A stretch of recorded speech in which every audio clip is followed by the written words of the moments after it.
लोग पूछते हैं कि हनुमान चालीसा पढ़े, बजरंग बाण या हनुमानाष्टक, इनमें से अपने संकटों के समय हमें क्या पढ़ना चाहिए। आइए आपको सब कुछ समझाता हूँ। देखिए, हिंदू धर्म में हनुमान जी एक ऐसी अजब हस्ती हैं जिनमें गजब की ताकत, तेज दिमाग और भगवान के लिए अटूट प्यार एक साथ मिलता है। खासकर आज के दौर में उन्हें संकट मोचन यानी दुखों को हरने वाला और भय भंजन यानी डर को भगाने वाला कहना सिर्फ एक शब्द नहीं है। अब सवाल ये है कि जब हनुमान जी की कृपा आपके जीवन में आती है तो आपको खुद को कैसे तैयार रखना चाहिए।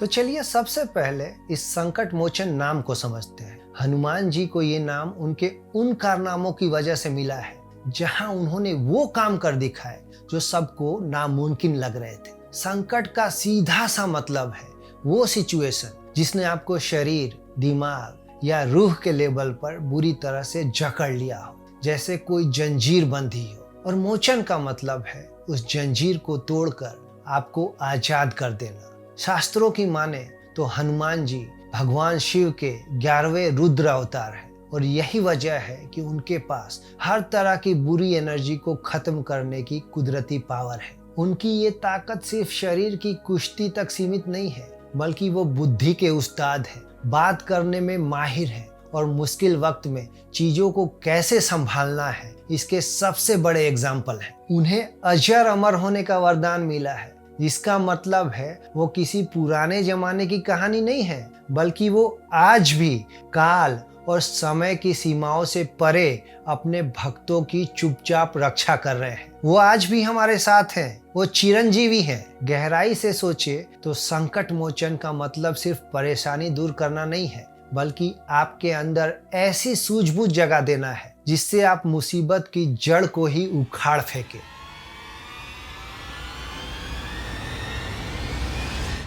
अब जरा समझिए कि हनुमान जी आपकी रक्षा कैसे करते हैं। वो आपकी सुरक्षा के लिए 3 अलग अलग लेवल पर काम करते हैं। पहला है शरीर का लेवल। यहाँ वो आपको अचानक होने वाले एक्सीडेंट्स, दुश्मनों और अनहोनी से बचाते हैं, जिससे आपको लंबी उम्र और सुरक्षा मिलती है। दूसरा है दिमाग का लेवल। आज के टाइम में डर, टेंशन और स्ट्रेस सबको है। हनुमान जी की भक्ति इस डर को जड़ से मिटा देती है, जिससे आपका कॉन्फिडेंस बढ़ता है और मन में गजब की शांति आती है। और तीसरा है आत्मा का लेवल। यहाँ वो हर तरह के दोष जैसे कि शनि दोष और हर तरह की नेगेटिविटी को खत्म कर देते हैं, जिससे आपका मन सीधा भगवान से जुड़ जाता है। अब चलिए उस डर की बात करते हैं जो हमें आगे बढ़ने नहीं देता। डर एक ऐसी चीज है जो आपकी सोचने समझने की ताकत को बिल्कुल जाम कर देती है। शास्त्रों के हिसाब से देखें तो ये बेचैनी और चिंता अक्सर तब होती है जब शनि, चंद्रमा और मंगल जैसे ग्रहों का तालमेल बिगड़ जाता है। भारतीय शास्त्रों के हिसाब से जब ये ग्रह भारी होते हैं तो इंसान को हर वक्त डर और असुरक्षा महसूस होती है। ऐसे में हनुमान जी की पूजा एक मजबूत कवच की तरह काम करती है। वो शनि के अनुशासन को तो मानते हैं, लेकिन अपनी भक्ति से उसके बुरे असर को आपके लिए बहुत कम कर देते हैं। अगर इसे थोड़ा साइंटिफिक तरीके से समझे तो हनुमान चालीसा या उनके मंत्रों को एक खास लय में जपना हमारे शरीर के वायु तत्वों को कंट्रोल करता है। ये सीधा आपके सांस लेने के तरीके और नर्वस सिस्टम से जुड़ा है।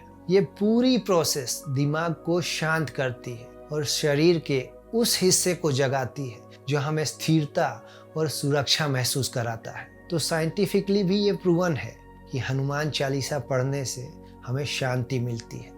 हनुमान जी की शक्ति का सबसे बड़ा पहलू ये है कि वो सिर्फ बाहर की मुसीबतें हल नहीं करते, बल्कि वो आपको अंदर से गिरने से बचाते हैं। जब आप अंदर से शांत और मजबूत हो जाते हैं तो बाहर के पहाड़ जैसे संकट भी आपको छोटे लगने लगते हैं। डर असल में कोई दुश्मन नहीं है, बल्कि ये इस बात का इशारा है कि आप अंदर से थोड़े कमजोर पड़ रहे हैं और इसी डर को हनुमान भक्ति से दूर किया जा सकता है।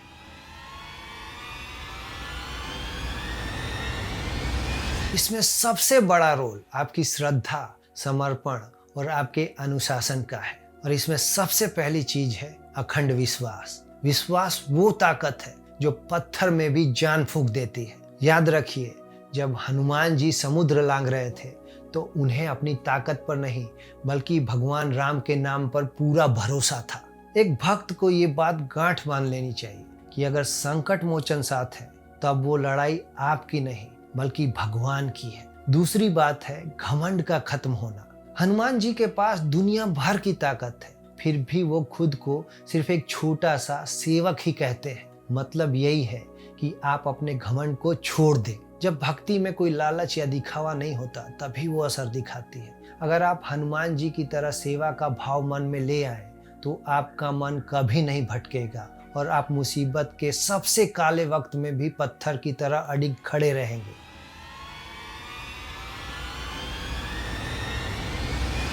अब आते हैं उस सवाल पर जहां अक्सर लोग पूछते हैं कि हनुमान चालीसा पढ़े, बजरंग बाण या हनुमान अष्टक। शास्त्रों और संत परंपरा ने अलग अलग संकटों के लिए अलग अलग रास्ते बताए हैं और इनका अंतर समझना आपकी तैयारी का सबसे जरूरी हिस्सा है। सबसे पहले बात करते हैं हनुमान चालीसा की, जिसे गोस्वामी तुलसीदास जी ने भक्ति का मीठा समर्पण कहा है। ये सिर्फ एक पाठ नहीं है बल्कि आपके चारों तरफ एक सुरक्षा कवच यानी आभा मंडल बनाने का तरीका है।